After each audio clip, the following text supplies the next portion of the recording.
Hello my friends, my name is Artur and I am an Estonian YouTuber. Today's video is suggested by Kevin Iga, a patron, a true supporter of this channel and thus a hero in my eyes. The video is about Soviet republics and what are they doing today. It touches my channel because Estonia is a Soviet republic and what we are doing today is quite legendary, but I want to find out what other countries are doing also. Kevin is a very nice supporter. Thank you Kevin for supporting and thank you for suggesting. I will now read you the rest of the patrons who have joined the family. We have Garrett Runtree.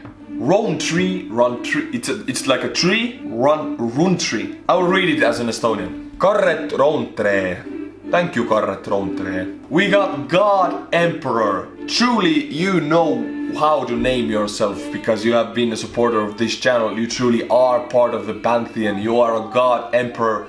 Thank you, Mr. God. We got Connor Royer. Yeah. Thank you, Connor. We got Anthony H. Thank you, Mr. Legendary Anthony H. Thank you to all of these patrons. Please become a patron. And if you are a patron, suggest videos to me because I will take your suggestions, patrons' suggestions very seriously. So today we will watch this Soviet stuff. The Soviet Union covered more than 15% of Earth's landmass. It was incredibly diverse with plenty of different cultures and ethnicities.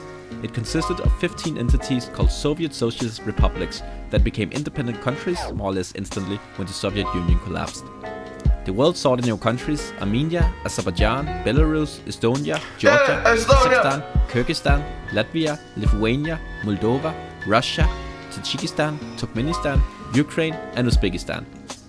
Despite their common Russian-influenced upbringing, these countries are very different and have moved in various directions. Yeah. The Russian language is still widely spoken, but most of the new states made policies to strengthen their own languages. Azerbaijan... in the 90s, Estonia did everything it could to distance itself from Russia, from the Soviet past. Even the weaponry, AK-47s, we had tons of them. We had tens of thousands of them. We got rid of all of them, just to distance ourselves from everything. So we being an ex-Soviet state, nah, we're in the NATO, we're in the European Union. That means very much first world, very evolved. EU, European Union, has a very strict applications policy. You cannot apply, you cannot join unless you have these and these terms matched. And we do. We have worked so hard to get away from the Soviet past. Moldova, Turkmenistan and Uzbekistan even chose to change the writing scripts from Cyrillic to Latin after independence. Kazakhstan is currently in the process of switching too. The Baltic languages were already written in Latin, and Armenia and Georgia had their own ancient scripts. There's a lot of different nationalities living across the borders of the new states. More than a fourth of the population of Estonia and Latvia are Russians today. The different diasporas have caused quite a bit of tension. Where should the country borders be drawn? Should it follow the pre-independence borders, the ethnic groups, or some other criteria? Also, which places should even be allowed to form their own countries? It was not only the 15 states that succeeded to try it. A few places also declared independence, often leading to civil war, like in Chechnya in Russia, Transnistria in Moldova, Abkhazia. Oh yeah, Chechen wars. 2 wars, very bloody wars. A lot of people died, but now Chechnya is like this puppet states of Russia. The only Muslim area in Russia, Ramzan Kadyrov is the leader there. His father was the leader before. And it's basically a state of violence and persecutions. Horrible place to live in. And South Ossetia in Georgia, and Nagorno-Karabakh in Azerbaijan. Most of these disputed areas exist today, with limited or no recognition at all. After the independence, the Commonwealth of Independent States, CIS, was formed. It consisted of all the former USSR countries except the Baltic states, Latvia, Lithuania and Estonia, who saw their membership in the Soviet Union as an illegal occupation. And of course it was illegal, what the hell? How are these countries even accepting this? I'm getting triggered here, what? No. Soviet occupation was the most horrific, illegal genocide of Baltic nations. Bad, bad, bad. No. Stupid nations for wanting to be in this union. Bad. No. I'm sure I offended a lot of people right now, but still you gotta be stupid to not see that Soviet Union just killed everybody. But it killed even Russians, just killed everybody. It was a horrible system that just minced people in the meat. Moved as far away as possible. They formed their own Baltic Assembly. Armenia, Azerbaijan, Belarus, Georgia, Kazakhstan, Kyrgyzstan, Russia, Tajikistan and Uzbekistan formed the Collective Security Treaty Organization, CSTO. It can sort of be thought of as a CIS version of NATO. Russia and Belarus was seeking even closer integration and started the Union State with the ideas. I mean, for Christ's sake, Belarusian secret forces, internal forces are called KGB till nowadays. Even Russia went to FSB, but Belarusian, in USA you have CIA and FBI. In Russia you have FSB. In Belarus it's still KGB. For Christ's sake, evolve a bit. Common currency, military, and freedom of migration. In the end of 1997, Georgia, Ukraine, Azerbaijan, and Moldova made their own group, the Organization for Democracy and Economic Development, GUAM, to get as far away from. Okay, I gotta say to you, Ukraine and Georgia, you want democracy, don't form your damn unions, get out of the CIS and get as far away from Russia as possible. I know physically you can't. Russia is one of the worst things that has happened to Estonia. The conflict here is that I like Russian culture. I like the music, I like to dance to it. I played the accordion for Christ's sakes, half of the songs I play are Russian. Love it.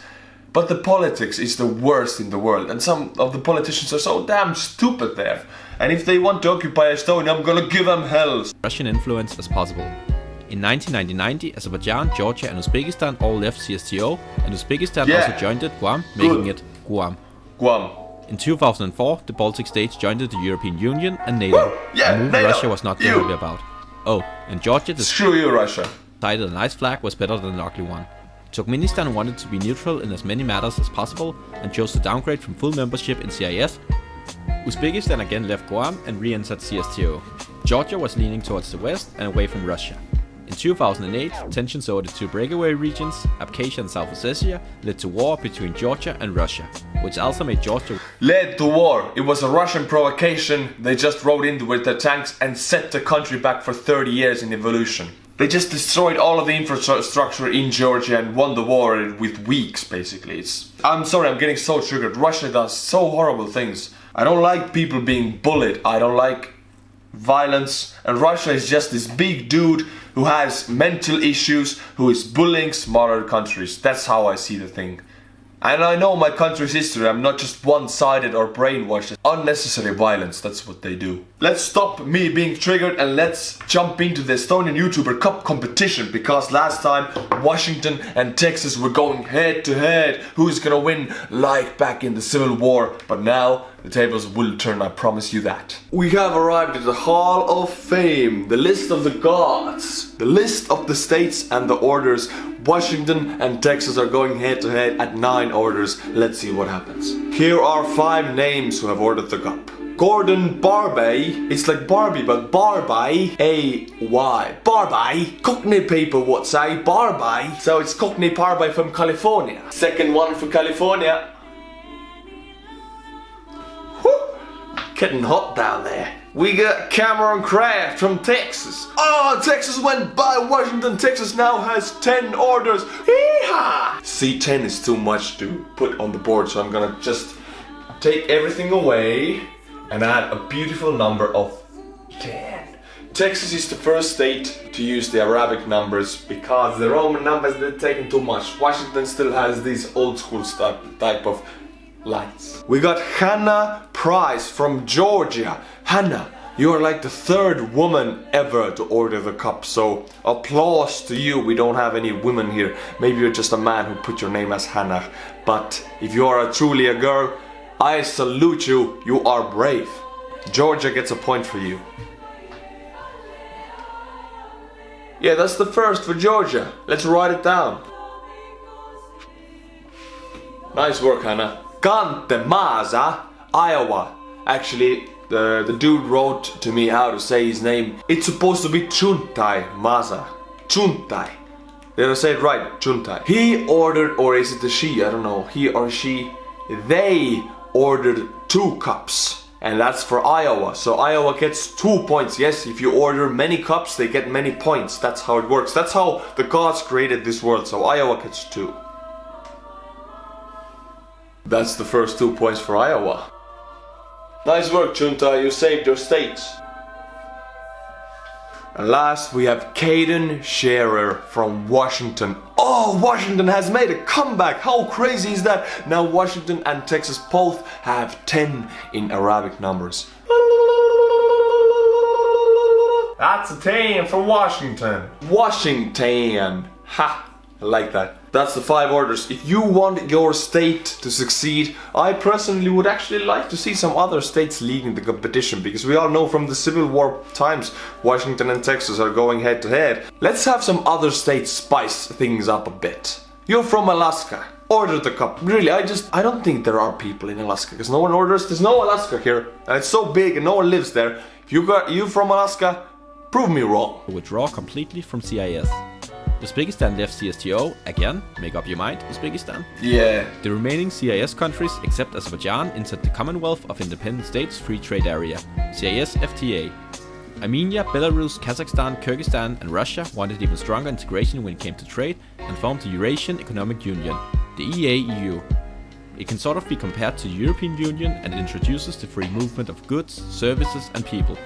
And it introduces the free movement of security agents, surveillance material, violence, anti-democracy and censorship.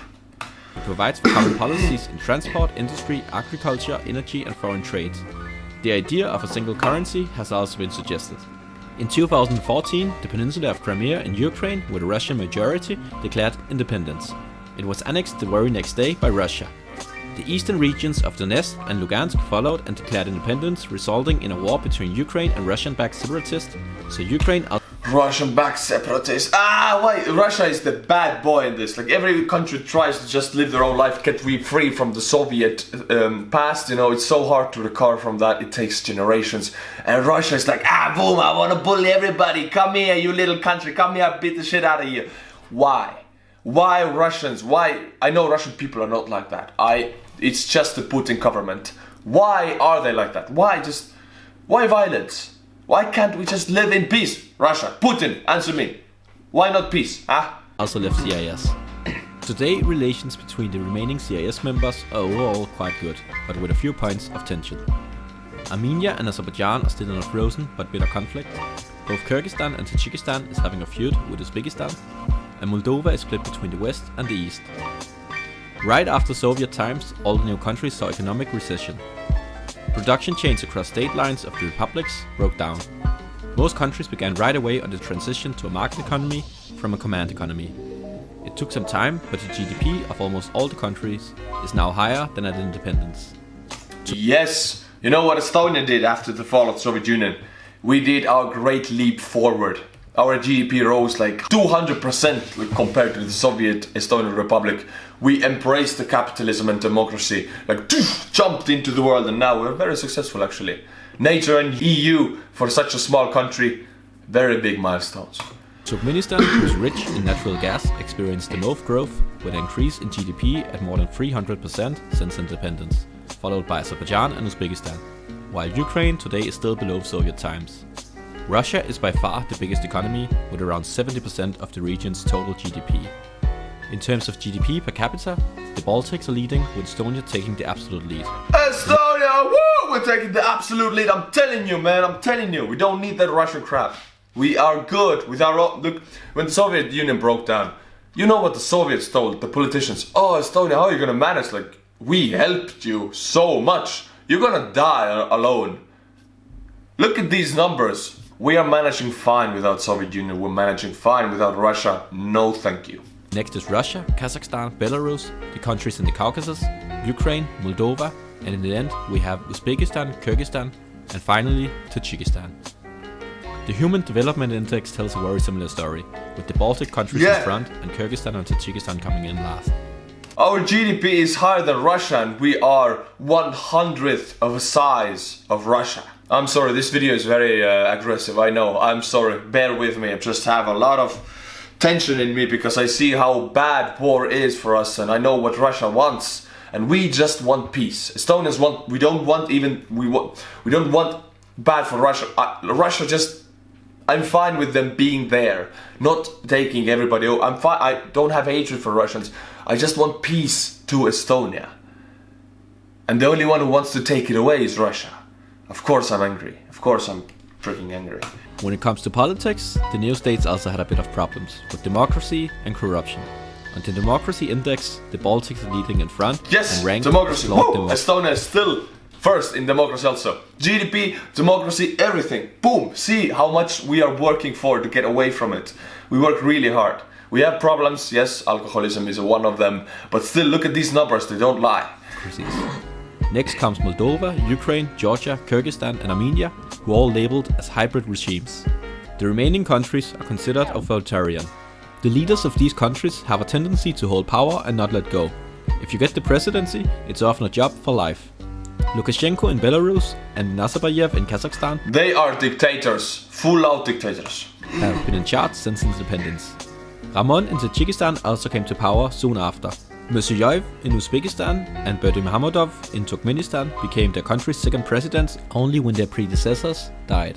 Aliyev in Azerbaijan inherited the presidency from his father, who had been president since '93. Recently he also made his wife the vice president. Then there's also of course this guy in Russia. It'll be very interesting to see which direction these countries will move in the future. We will move towards freedom and peace. Ooh, if you bear through this video, you bear through a lot of aggression. Bothers me so much that somebody would want to do harm to another. Why? I don't understand violence. I don't understand war. Nothing of me. I just don't get it. Why people do it, why countries do it, it's hard for me to understand. This is why I'm getting angry. But as always, my friends, until my next video, stay cool and bye bye.